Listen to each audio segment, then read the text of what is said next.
आपण ऐकत आहात फील माय लव्ह या कथेचा अंतिम भाग आणि तुम्ही ऐकत आहात VAG मराठी स्टोरीज. माझ्या चॅनलला सबस्क्राईब केलं नसेल तर प्लीज सबस्क्राईब करून घ्या आणि आधीचे पार्ट ऐकले असल्याची खात्री करून घ्या. चला सुरुवात करतीये फील माय लव्ह भाग 35. पार्थ आणि कार्तिकी आज ठरल्याप्रमाणे आवरून दोघंच बाहेर पडले होते. तरी आवरून निघेपर्यंत 7:30 झालेच. पार्थ कार्तिकीला एक हॉटेलमध्ये घेऊन आला होता. 8-8:30 पर्यंत ऑर्डर केलेलं जेवण आलं आणि दोघांनीही जेवणाचा आस्वाद घेतला. तो आज खूप खुश दिसत होता. जेवण झालं की बिल पे करून दोघंही बाहेर आले. बाईक जवळ येताच पार्थ क्षणभर कसल्याशा विचारात हरवलेला. मूवीला जाऊन पैसे उगाच खर्च करायचे का अशा ठिकाणी कुठंतरी जायचं जिथं दोघंच असू आणि एकमेकांशी खूप खूप गप्पा मारता येतील. त्याचा एवढा गंभीर विचार चाललेला पाहून कार्तिकीने त्याला आवाज दिला. पार्थ, काय कसला विचार चाललाय? काही नाही, तू बस बाईकवर, म्हणत तो बाईकवर बसला आणि बाईक स्टार्ट केली. कार्तिकीही लगेच मागे बसली आणि बाईकचा स्पीड त्याने जरा भन्नाटच केलेला. एवढ्या वेगाने तो बाईक चालवतोय पाहून तीही त्याला घट्ट पकडून बसली होती. पार्थ, हळू चालव ना, आणि कुठे चाललोय तिथं गेल्यावर कळेल. पाठीमागे वळून तिला उत्तर देत त्याने त्याचा तोच स्पीड कायम ठेवला. बाईक आता मुंबई पुणे हायवेच्या दिशेने निघालेली. तिला आधी वाटलेलं तो ॲडलॅब्समध्ये नेत असेल मूवी पाहायला, पण काहीच वेळात मुंबई पुणे हायवेला ते लागलं आणि बाईक मुंबईच्या दिशेने निघाली. तिला काही समजत नव्हतं. ॲडलॅब्स कधीच मागं पडलं होतं आणि ते भरधाव वेगाने रस्ता कापत होते.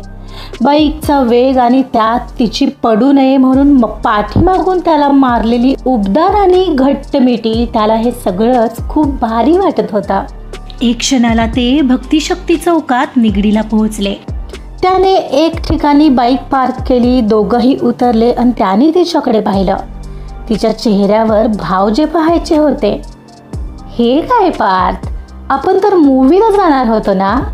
तिनं अपेक्षेप्रमाणे विचारलं.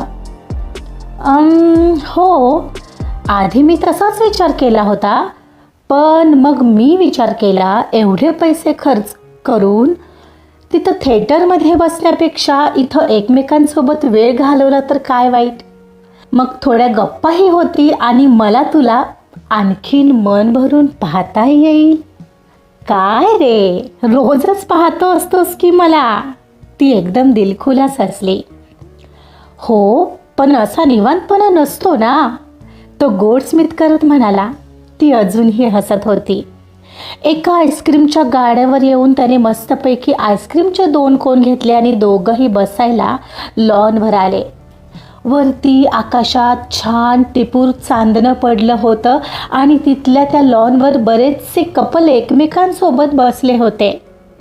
त्यांनी दोघांनीही एक जागा पकडली आणि एकमेकांसोबत बसले. दोघांनी मिळून आईस्क्रीमचा आनंद घेतला. पार्थ कधीचा तिला न्याहाळत होता.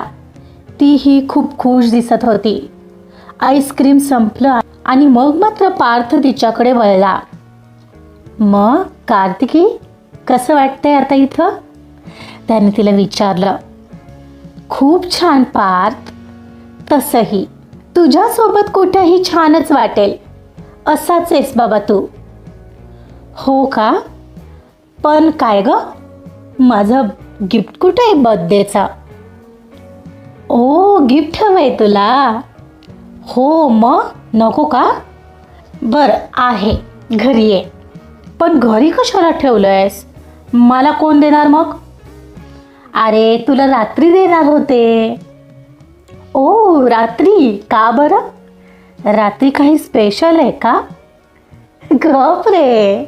त्याला फटका मारत तिनं हसून चेहरा झाकला. मध्येच काहीतरी मनात आलं तसा तो आडवा झाला आणि तिच्या मांडीवर डोकं ठेवला. वा, आता बघ किती सुंदर नजारा दिसतोय. माझा चंद्र कसा गोड दिसतोय हसताना. तो तिचा गोड स्मित करणारा चेहरा पाहत म्हणाला. तेव्हा मात्र तिच्या चेहऱ्यावर ब्लश आलं होतं.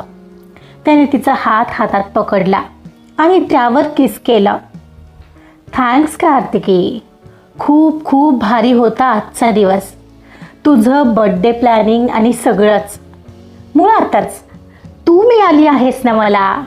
मग आणखी कसल्याच गिफ्टची अपेक्षा नाही आहे बघ. हेच माझ्या आयुष्यातील सर्वात बेस्ट गिफ्ट आहे. हे असंच कायम सोबत हवंय मला. हो नक्कीच, तुझ्यासोबतच असेल अगदी कायम. बट आता कौतुक बस झालं. तू चांगला आहेस म्हणून तुला चांगलं दिसतं पार्थ. कारण तू देत राहतोस सर्वांना जे जमेल तसं. मग तुलाही तर रिटर्न मिळणं बनतंच ना, नाही का? ती तिच्या केसातून हात फिरवत म्हणाली. आता काय बोलू यावर कार्तिकी, माझी कार्तिकी. यार कधीच वाटलं नव्हतं ग की तू मला भेटशील आणि माझं आयुष्य बदलून टाकशील. अरे नको एवढं कौतुक करत जाऊस. कधी कधी आपलीच नजर लागते मग आपल्या आयुष्याला. सगळं असंच हवंय मलाही, जसं आत्ता चालू आहे तुझ्यासोबत. ती मांडीवर झोपलेला त्याचा चेहरा तसाच ओंजळीत घेत म्हणाली. नाही लागणार, कधीच नाही लागणार कोणाची नजर. माझी खात्री आहे, कारण आपला मित्र आहे ना सोबत, आपला देव. तो सगळं छान करणार बघ. तिचे दोन्ही हात तसेच गालाशी पकडून तो म्हणत होता. दोघांच्या अशाच काही गप्पा रंगलेल्या कितीतरी वेळ ते तिथेच थांबून एकमेकांचा अनमोल सहवास त्या रात्री अनुभवत होते. पूजाचं लग्न 2 दिवसांवर आलेलं. पार्थ आणि कार्तिकी दोघांनीही 10 दिवसांची सुट्टी घेतली होती. पुन्हा पूजाच्या लग्नानंतर गोव्याचाही प्लॅन होताच, कारण तेव्हाच कार्तिकीचाही बर्थडे येत होता. पूजाला मेहंदी काढायची चाललेली. घरात लग्नघाई सुरू होती. कार्तिकी रात्रीचं जेवण बनवत होती आणि आईही तिला मदत करत होती. 2 दिवसांवर लग्न आणि पूजाची मेहंदी या सगळ्या गोष्टी जाणवून देत होत्या. आता पूजा लग्न करून या घरातून जाणार. पार्थला हे पाहून खूप अस्वस्थ होत होता. एकतर दोघं अगदी घर डोक्यावर घेईपर्यंत एकमेकांशी भांडायचे आणि आज मात्र त्याला हॉलमध्ये थांबूही वाटत नव्हतं. ना तो तिची चेष्टा ना मस्करी करत होता. हे दादा, बघ ना कशी वाटते मेहंदी. छान आहे, तो म्हणाला. काय छान? ए दादा, मला थोडं पाणी आणून दे ना. तिने जरा मुद्दामच पाणी मागितलं, जेणेकरून तो त्यावरून तरी काहीतरी तिला टोमणा मारेल. हो आणतो म्हणत तो किचनमध्ये चक्क पाणी आणायला तिच्यासाठी निघून गेला होता. आई शपथ, मला वाटलं काहीतरी बोलेल हा मला, आणि खरंच पाणी आणायला गेला, तेही आज्ञाधारकासारखा. अरे यार, हा दादा बरा आहे ना आज? ती मनातूनच विचार करत होती. एवढ्यात तो पाणी घेऊन आला. हे घे पाणी. आणखी काही हवंय का प्रिन्सेस? काहीच वेळात त्याने तिच्यासमोर ग्लास आणून दिला होता. नाही, नको. अरे हो, पण आता मी कसं पिणार? माझ्या हाताला तर मेहंदी आहे ना. ती तिचे मेहंदीचे हात दाखवत आताही त्याची मस्करी करत म्हणाली. ओ हा, वेट, घे हे. तो ग्लास तिच्यासमोर करत म्हणाला. तिनं पाणी पिलं आणि त्याने ग्लास बाजूला ठेवला. दादा, काय रे, तू ठीक आहेस ना आज? तिला जरा चुकल्यासारखं वाटत होतं म्हणून तिनं त्याला प्रश्न केला. हो, का गं? त्यानं नॉर्मली विचारलं. हो म्हणतोयस? नाही हा, मला तर काहीतरी गडबड वाटते. अगं पण का? काही नाही. बरं मी जातो वर, मला बोर होत आहे. जेवण झालं की हाक मार मला, म्हणत तो वर निघून गेला. पण पूजाला मात्र तो आज चिडत नाही किंवा चिडवत नाही आणि भांडतही नाही, तर उगाच चुकल्यासारखं वाटत होतं. रात्रीची जेवणं वगैरे झाली आणि कार्तिकीला यायला वेळ लागत होता. पार्थला मात्र खूप अस्वस्थ वाटत होताच. तो शांत राहायचा प्रयत्न करत होता, पण त्याचं मन मात्र शांत राहूच शकत नव्हतं. निदान कार्तिकीशी तरी बोलावं असं त्याला मनापासून वाटत होतं. तो अस्वस्थतेत इकडून तिकडे फिरत होता. 10चे 10:30, 10:30चे 11 झाले तरी कार्तिकी काही वर आली नव्हती. तो मात्र वेड्यासारखी तिची वाट पाहत होता आणि आता एक क्षणाला त्याची चिडचिड होऊ लागली. पूजा, साखरेचं पाणी लाव हा आणखी 2-3 वेळा तरी, म्हणजे छान रंगेल मेहंदी. आणि माझी मदत हवी असेल तर हाक मारलीस तरी चालेल मला. डोरमध्ये आलेली कार्तिकी पूजाला सांगत होती. हो ग, आहे लक्षात. आणि तू झोप निवांत, मी करेन तेवढं. बरं, गुड नाईट म्हणत आत येऊन कार्तिकीने दार लावलं. किती वेळ हा कार्तिकी? मी काय मूर्ख आहे का म्हणून वेड्यासारखी वाट पाहतोय तुझी?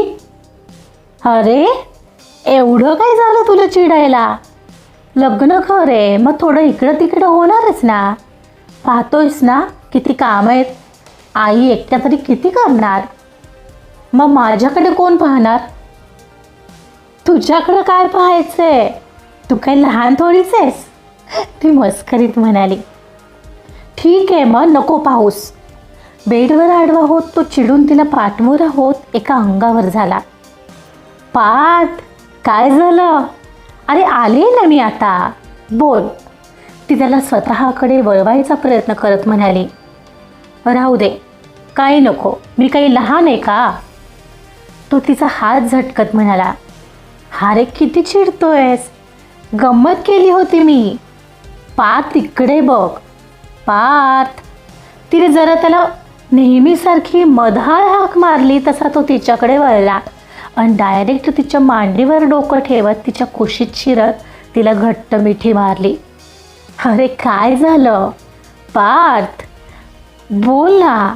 बोलल्याशिवाय कळेल का मला? पार्थ. ती त्याच्या केसातून हात फिरवत त्याला विचारत होती, पण तो मात्र काहीच बोलत नव्हता. एकदम शांत शांत झालेला. तिनं काही वेळ तसाच जाऊ दिला.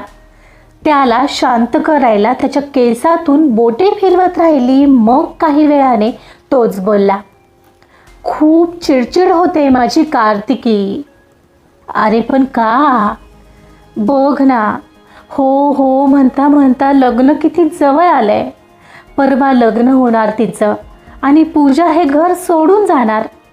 जिच्यासोबत लहानपणापासून खेळलो भांडलो, समोर असणारी ती व्यक्ती अचानक आपलं घर सोडून जाणार, परकी होणार, हे स्वीकारताच येत नाही आहे ग मला.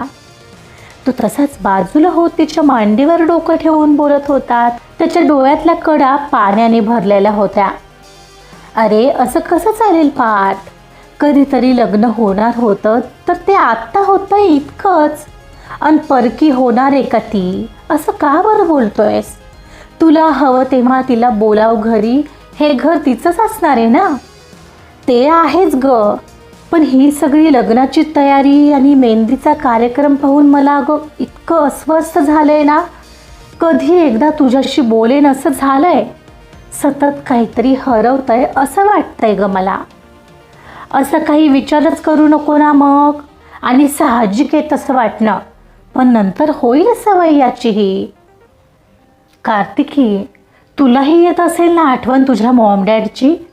मग ते मग काय करतेस ग तू? येते ना, येते तर नेहमीच येते, पण ते या जगातच नाही आहेत पार्थ. त्यामुळे तुझ्या मिठीत येऊन त्यांना विसरायचा प्रयत्न करत असते. पण इथं तसं नसेल. तू हवं तेव्हा पूजाला बोलावू शकतोस घरी, हो की नाही? ती नॉर्मली बोलली तरी तिचे डोळे भरून आलेले त्याला दिसलेच. आय एम सॉरी ना कार्तिकी, हे मी काय आठवण करून दिली तुला? त्याला तिच्या मनातली एक सल बाहेर आलेली दिसली. तसं त्याला तिचंच वाईट वाटलं. एक बाजूला होत त्याने तिला जवळ ओढलं आणि ती आता त्याच्या मिठीत होती. बरं, आता झोप. मी आहे ना तुझ्यासाठी. माहिती आहे मी त्यांची जागा नाही घेऊ शकत, पण प्रयत्न तर नक्कीच करेन तुला त्यांची आठवण न येऊ देण्याची. आता थकली असशील ना, झोप बरं तू. तिला जवळ घेऊन तो थोपटू लागला. ती मात्र त्याला स्वतःकडे अधिकाधिक खेचत होती आणि त्याच्या त्या घट्ट मिठीत तिच्या मॉम डॅडचं नसणं विसरायचा प्रयत्न करत होती. आज पूजाचं लग्न होतं. लग्न हॉलमध्ये लवकर पोहोचायची घाई होती, कारण ते मुलीकडचे असल्याने मुलाकडचे येण्याआत हॉलमध्ये पोहोचायचं होतं. मग तिथं त्यांचं स्वागत करणं ओघाने येणारच होतं. त्या 2 दिवसात बरेच पाहुणेही घरी जमले होते. सकाळी 11ची लग्न असल्याने सगळे सकाळी 8ला हॉलमध्ये पोहोचले. मस्त फुलांनी डेकोरेट केलेला हॉल आणि वाजणारे सनई चौघडे हॉलमध्ये आलेल्या पाहुण्यांना मंत्रमुग्ध करत होते. पार्थला सगळं पाहावं लागणार होतं, सो तो बिझी होता आणि कार्तिकीही काही ना काही कामात बिझी होती. पूजा तिच्या रूममध्ये पहिल्या कार्यक्रमासाठी तयार होत होती. सुशांतकडचेही काहीच वेळात हॉलमध्ये पोहोचले. त्यांचं पार्थ आणि कार्तिकीने धूमधडाक्यात स्वागत केलं. त्यानंतर लगेचच लग्नाआधीच्या पुढच्या विधींना सुरुवात झाली. एका बाजूला श्रीमंत पूजन, हळदीसारखे सगळे कार्यक्रम पार पडत होते. पार्थला मात्र सगळी तयारी पाहावी लागत असल्याने तो बिझी होता. कधीतरी तयार होऊन काही ना काही कामात बिझी कार्तिकीसमोर क्रॉस होऊन जायचा आणि मनाच्या तारा नकळत छेडल्या जायच्या. पण ते पाहायलाही त्याला आज वेळ नव्हता. असं करता करता लग्न वेळ एकदाची येऊन ठेपली. सुशांतची वरात ही हॉलच्या दारात आली होती. फटाके वाजत होते आणि नवरीला आणायला भटजींनी पुकारलं तसं कार्तिकीने पार्थला खुणावलं. पार्थ, जा ना, तिला घेऊन ये. अगं पण मामाला सांग ना, मामा कुठे? अरे तू पण जा ना, तिने डोळे मिचकावले. बरं, आलोच. म्हणत तो पूजाला आणायला वर गेला. पार्थ आणि त्याचा मामा काहीच वेळात पूजाला घेऊन आले आणि नवरा आणि नवरी दोघांचंही लग्नमंडपात अखेर आगमन झालं. दोघात अंतरपाठ पकडला गेला आणि अखेर मंगलाष्टकं सुरू झाली. आता कुठं लग्न लागल्यावर पार्थ शेजारी कार्तिकी होती. पूजाचं अखेर लग्न होतं या विचाराने आनंद आणि ती जाणार याचं दुःख अशा संमिश्र भावनेत पार्थ तिला एकटक पाहत होता. शुभमंगल सावधान, भटजींनी म्हणताच तिच्यावर थोडे अस्वस्थ मनाने अक्षता टाकत होता. कार्तिकीचंही त्याच्याकडेच लक्ष होतं आणि तिला न सांगताही त्याची मनस्थिती कळत होती. तिने त्याचं लक्ष वेधायला काही अक्षता त्याच्या दिशेने टाकल्या. तसं त्याने कार्तिकीकडे पाहिलं. काय? काहीच न बोलता त्याने भुवया उंचावल्या.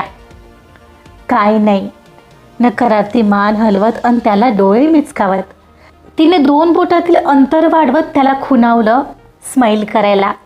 त्याने होकारार्थी मान हलवली आणि त्याच्या गालात आता कुठं स्मित आलं. अखेर पूजा आणि सुशांतचं लग्न झालं.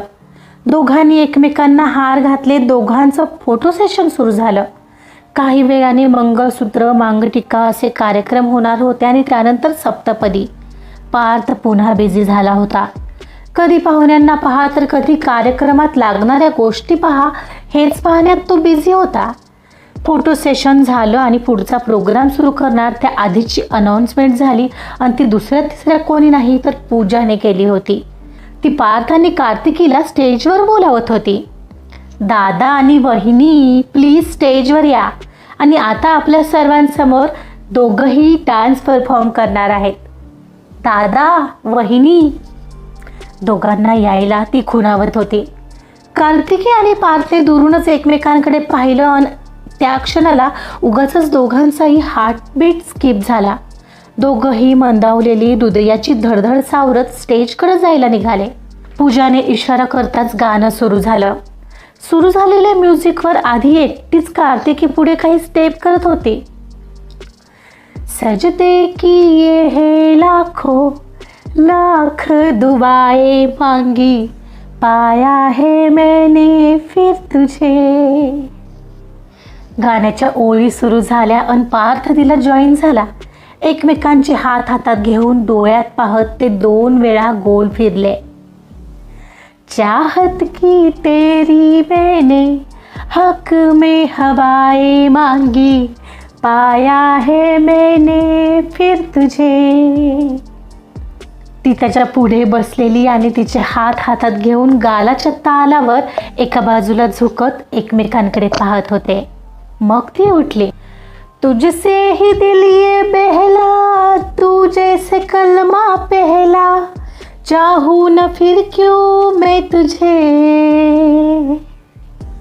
जिस पल ना चाहा तुझको उस पल सजाए मांगी, पाया है मैंने फिर तुझे. गाण्याच्या तालावर दोघांच्या स्टेप्स पाहणाऱ्यांच्याही हृदयाचा ठोका चुकवत होते. एक क्षणाला गाणं संपलं आणि सर्वांनी टाळ्या वाजवल्या तसे दोघंही विलग झाले. पूजा दुरूनच कार्तिकीला खूप छान केलं असं काही खुणावत होती. पुढच्या विधीसाठी पूजा आणि सुशांतला बोलावण्यात आलं. मंगळसूत्र आणि मांगटिका होणार होता, त्यासाठी ते पाटावर जाऊन बसले. अखेर सगळा प्रोग्राम छान झाला आणि सगळं लग्न पार पडलं. जेवण वगैरे झाले आणि पूजाच्या निरोपाची अखेर वेळ झाली. आता पूजा सासरी जाणार म्हणताना संपूर्ण वातावरणच भावविभोर झालं होतं. आईला भेटून झालं आणि पूजा त्यानंतर पार्थ जवळ आली आणि डायरेक्ट त्याला जाऊन बिलगली. त्यालाही सावरणं अशक्य होतं. त्याच्याही डोळ्यात पाणी आलंच. दादा, मी खूप मिस करेन दे तुम्हा दोघांना, आईला, तुला आणि मेन म्हणजे आपल्या भांडणाला. अगं, आता तुला मिळतोय ना भांडायला हक्काचा नवरा, तरीही माझ्याशी भांडायचं आहे का? तो त्यातूनही तिची मस्करी करत म्हणाला. हो, तरीही तुझ्याशीच भांडायचं आहे. तुझ्याशी भांडण्यात एक वेगळीच मजा आहे बघ. मला ती पुन्हा भावूक झाली. तो तिला शांत करायला पाठीवर थोपटत होता. दोघंही क्षणभर शांतच होते. काही क्षणांनी नॉर्मल झाला तेव्हा तो तिला म्हणाला, काळजी घे हा पूजा. काही वाटलं तर असं नको समजूस की तू एकटी आहेस. आम्ही आहोत. ती मान हलवत बाजूला झाली आणि कार्तिकीकडे आली आणि तिच्या गळ्यात पडली. वहिनी, तू आहेस ना, मग मला ना घराची ना त्या दोघांची काही काळजी आहे. You are best. काळजी घे. Will miss you. तिच्या गालावर थोपटत डोळ्यात आलेलं पाणी अडवून कार्तिकी म्हणाली. कार्तिकी आणि पार्थला हात हलवून ती कारमध्ये बसली. पार्थची मामी पूजासोबत जाणार होती. सुशांत आणि त्याचे आई बाबा कारमध्ये बसताच कार डोळ्याआड झाली. पूजा निघून गेली तसं पार्थला मनाच्या खोल आतमध्ये एक वेगळीच दरी जाणवत होती. पण हॉलचं सगळं क्लिअर करून तो ज्यांच्या त्यांच्या ताब्यात द्यायचा होता. पार्थ, आई आणि कार्तिकी त्याच कामात बिझी होते. पाहुणेही तिथून घरी परतले आणि तिथलं सगळं आटोपून पार्थ कार्तिकी आईसोबत अगदी 6च्या दरम्यान घरी पोहोचले. पार्थला घरात येताच उगाचच एक भकासपणा वाटत होता. कार्तिकी मात्र चहाचं पाहायला किचनमध्ये गेली. मुलगी सासरी गेल्याने आईलाही एकटं फील होत होतं. ती चहा होईपर्यंत कार्तिकी सोबत गप्पा करत राहिली आणि पार्थ मात्र त्याच्या बेडरूममध्ये निघून आलेला. कार्तिकी कधी वर येते याची वाट पाहत इकडून तिकडे करत होता. चहा झाल्यावर कार्तिकीने पार्थला खालूनच हाक दिली. पार्थ, चहा तयार आहे, येतोयस ना? कार्तिकी, प्लीज वर आणतेस का चहा? बरं, आणते. त्याला आवाज देऊन ती आईंना म्हणाली. आई, आलेच. ती चहा वर घेऊन आली. चहा इथं ठेवते. अन काय रे, खाली का नाही आलास? आईनंही एकटं वाटतंय रे. हो आई नो, पण थोडा वेळ थांब ना माझ्यासोबत, मग जाऊ खाली आपण दोघंही. अरे पण कार्तिकी, थोडा वेळ माझ्याजवळ बस ना थोडं प्लीज. त्याचे केविलवाना आर्जव पाहून ती थांबली. दोघांनी सोबत चहा पिला आणि रिकामे कप साईडला ठेवून ती बेडवर त्याच्या शेजारी जाऊन बसली तर तो तिच्या मांडीवर डोकं ठेवून पडला. काय झालंय पार्थ, खूप बोर होत आहे ना? पूजा गेली आहे तर? त्याच्या केसातून बोटं फिरवत तिनं प्रश्नाने उत्तर दोन्ही दिलं. हो ना कार्तिकी, बघ ना, कालपर्यंत भरलेलं घर आज किती भकास वाटतंय ग. खूप बोर झाले. कालपर्यंत नुसती घरात लग्नाची तयारी, पाहुणे अँड ऑल, आणि आता पार्थ, शांत हो ना. मला माहिती आहे थोडं वाटणार रे असं, साहजिक आहे. तू बोल ना माझ्याशी. तुझ्या मनात येतंय ते सगळं बोल. मे बी तुला बरं वाटेल. ती त्याच्या केसातून अलवार बोटं फिरवत म्हणाली. म्हणून तर म्हटलं तुला माझ्यासोबत थांब. निदान तू तरी आहेस माझ्यासोबत. तू आहेस यानेच मला किती बरं वाटतंय तुला सांगून ही कल्पना येणार नाहीये. तो तिच्या डोळ्यात पाहत म्हणाला. कळतंय रे सगळं मला. पोचल्या तुझ्या भावना. पण जर तुला असं वाटतंय तर आईंची काय अवस्था असेल विचार कर. हो ग, मी विचारच केला नाही. मला वाटतं तिलाही बाबांची आठवण येत असणार. तो डायरेक्ट उठत म्हणाला. एक्झॅक्टली, मी तेच तर सांगते. दाखवत नाही आहेत त्या, पण दिसतं रे त्यांच्या डोळ्यात. तू बरोबर बोलतेस यार. चल खाली जाऊ आपण. बसू रात्री गप्पा मारत. ओके? चल. मला तोच कार्तिकीच्या आधी खाली आला. आईला खाली येऊन शोधत होता. पाहते तर ती देवघरात होती. आई, इथे काय करतेस? त्याने म्हणताच ती डोळे पुसत वळली. काही नाही रे, असंच. आई, चल जरा अंगणात फेऱ्या मारू म्हणत आईला घेऊन तो अंगणात गेला. कार्तिकी मात्र त्या दोघांना अंगणात जाताना पाहून गोड स्मित करत होती. पूजा आणि सुशांतचं छान लग्न झालेलं. त्यांच्याकडे लग्नानंतरचे बरेच छोटे मोठे प्रोग्राम असणार होते. पूजेसाठी आई, कार्तिकी आणि पार्थ आवर्जून गेले होते. पूजेवरून आल्यावर त्याच दिवशी आईला मामीसोबत मामाकडे पाठवून दिलं गेलं आणि पार्थ आणि कार्तिकी मात्र त्याच रात्री गोव्याला जाण्यासाठी रवाना झाले. पार्थ आणि कार्तिकी अखेर एकमेकांचा अनमोल सहवास मिळवण्यासाठी गोव्यात पोहोचले होते आणि एकमेकांची सोबत एन्जॉय करत होते. तीच सायंकाळची वेळ आणि तोच सूर्यास्ताचा सुंदर देखावा. समुद्राच्या खळाळणाऱ्या लाटा आत्ताही तिला खुणावत होत्या. पण आज ती एकटी नव्हती, तर सोबत तो सुद्धा होता. ती धावतच त्यांच्याकडे ओढीने निघाली. मागच्या वेळी सारखी लाटांशी खेळायला. तोच खट्याळ वारा आजही तिच्या खुल्या बटांना छेडत होता आणि तेच मनमोकळं हास्य तिच्या चेहऱ्यावर फुललेलं, अर्थात पार्थमुळे. ती एका ठिकाणी येऊन ते सगळं दृश्य डोळ्यात भरून घेत होती. एवढ्यात तोही तिच्या अगदी मागोमाग येऊन थांबला. किंचित पाठीमागून जवळ घेत तिच्या खांद्यावर हनुवटी ठेवून त्याने तिला विचारलं, इथं आल्यावर तुला काही आठवलं? Parth, unbelievable. I won't believe. तू मला पुन्हा इथंच घेऊन आलायस. डॅड मला इथंच घेऊन आले होते.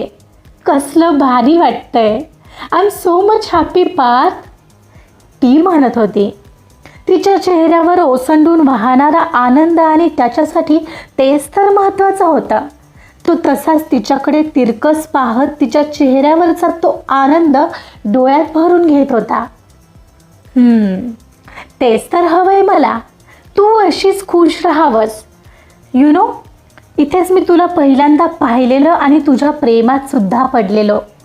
तू इथं या लाटांसोबत खेळत होतीस. तो प्रसंग मी कधीच विसरू शकत नाही कार्तिकी. तो किंचित तिला जवळ ओढत तिच्या गालाला गाल लावून म्हणाला. तसं करंट लागल्यासारखी ती बाजूला झाली आणि त्याच्याकडे पाहत वळली. Parth, I love you. Thanks माझ्या आयुष्यात येण्यासाठी. थँक्स माझं आयुष्य आनंदाने भरण्यासाठी. तुझ्यासोबत असे असंख्य जन्मही मला घ्यायला आवडतील. Because you are too best. म्हणताना तिच्या चेहऱ्यावर आनंदाने डोळ्यात पाणी होतं. I love you too Kartiki, तो म्हणाला. तिच्या डोळ्यात आनंदाचं पाणी आहे, त्याला सगळं कळत होतं. पण तरीही तिला जवळ घ्यायची इच्छा मात्र प्रकर्षाने होत होती. म्हणून तिच्या जवळ जायला पाहणार तर ती मात्र त्याला चुकवून धावू लागली. एक कार्तिकी, थांब ना यार, तो तिला आवाज देत होता. पण ती हसत हसत पुढेच जात होती. ती त्याला सतावून सोडत होती, पण त्याच्या हाताला काही लागत नव्हती. कितीतरी वेळ ते एकमेकांच्या मागे धावत होते आणि तिनं पाहिलेलं ते काही सेकंदाचं स्वप्न आज एका अर्थाने खरं होत होतं. त्याने तिला एक क्षणाला पकडलं. ती खूप हसत होती आणि तिला पाहून तो. एक क्षणाला त्याने तिला घट्ट मिठीत घेतलं. दोघंही एकमेकांचा सहवास आणि ती सायंकाळ मस्त एन्जॉय करत होते. पार्थच्या मनात गाणं वाजत होतं. जी करता है तू है यहाँ तो जाता लम्हा थम जाए, वक्त का दरिया बहते बहते इस मंजर में जम जाए. आपली कथा इथे समाप्त होते आहे. याचसोबत मिसमॅच लव ही एक नवीन कथा सुरू केली आहे. प्लीज आपण या कथेला सुद्धा तेवढंच प्रेम द्या. आजचा भाग कसा वाटला हे आपल्या कॉमेंट्समधून नक्की कळवा. आणि कथा आवडली असेल तर प्लीज लाईक करा, सबस्क्राईब करा आणि आपल्या प्रियजनांना शेअरसुद्धा करा. Thank you so much.